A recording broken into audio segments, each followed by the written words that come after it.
Alright guys, today I'm going to be working on my 1995 Mercedes E320. It's got 200,000 miles on it. I got it at like 195. It's actually got more like 205 on it right now. It's been really good so far. It's a w124 chassis, M104 engine. Really solid drivetrain. It's known to be pretty reliable. And I've had no issues out of it. Done a few repairs on it. Need to get the paint fixed. It's got some clear coat chipping on it. Got a little bit of bumper damage right there, but it's nice. It's really nice. You can tell it's been taken care of. I'll give you a little really clean interior. I got that little door stopper that's making noise, but I already have I think it's Fendi replacement part OEM, so because that's really annoying. I'll make a video on that too, so more content, right? But it's just a really clean wagon. It's a little dirty right now, but it's getting used, so it's happy. I've just done, normal stuff so far. Change the oil, change the transmission fluid and filter. I've changed the mass airflow, the O2 sensor. It's really nothing big that I've done to it. But today we're going to be changing the differential fluid. Got a little drain pan over here with some Gooby Gone, degreaser to clean it up, the drain plugs and things. It's raining out here, of course, so that's always fun. I'd go out and buy me a 14mm Allen or hex bit. I got my 1/2" drive ratchet. Got the new fluid, Valvoline 7590 Girl. It calls for 85 W90 or 90 weight, but what really matters here, 7590 will work just fine. You see that API GL5 rating for differentials? That's really all you need to worry about. If you have a 75 W90 weight oil that has that rating, then it'll work just fine. Got some tubing to pump up the new fluid into the fill hole. So we got a fill hole and a drain plug on the bottom. I'm gonna turn my flash on and show you. Alright, so my diff is covered in road grime. Looks like it could potentially have a leak, maybe a small one, and that's why it's so grimy and dirt stuck to it. Up above you can see the bushings that the diff are mounted to. Mine are in okay condition, but it might be something you want to look at while you're under here. And you have a fill plug over here that you're gonna want to take this one out first to make sure you're gonna be able to get it out. And then on the opposite side you have your drain plug.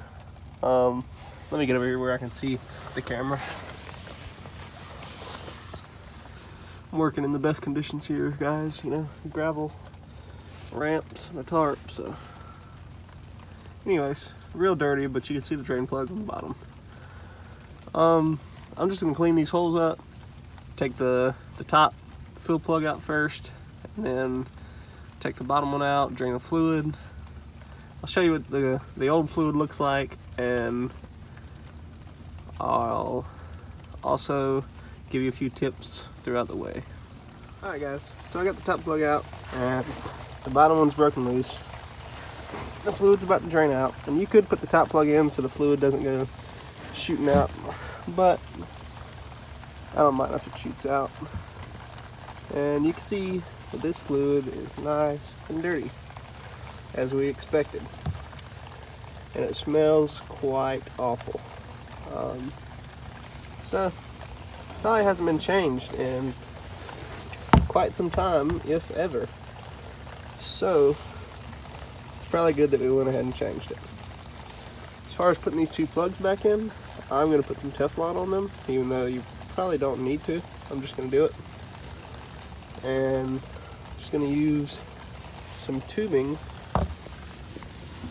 I'm going to fit my bottle up in between the axle so that it's above the hole.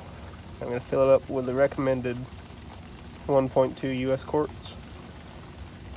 And as far as torque goes, I don't have a specific torque for this plug. You could probably find it, but I'm just going to tighten it, put some Teflon on it, and hopefully that's not a mistake, but we will see. But there you have it, nice dark fluid, and your diff is drained. Alright, final notes on this job. If you got your car up at an angle like mine, where it's leaning backward, usually you could just fill this differential up until the fluid starts leaking out. And you probably still could, and it wouldn't matter that much. But I've already put in, I wasn't paying good attention. I put in 1.5 quarts when it calls for 1.2, so I got about 0.3 liter or 0.3 quarts too much. I don't think this really matters, but something to keep in mind. Mine's tilted backwards, so the fluid is gonna have more room until it comes out of the edge of that top filler hole. So either you can measure it by quantity, or just, if your car's level, have it fill up until it spills out of that hole right there. Also, if you are going to put Teflon on your drain and fill bolt, let me find the plug. It's here somewhere, like so.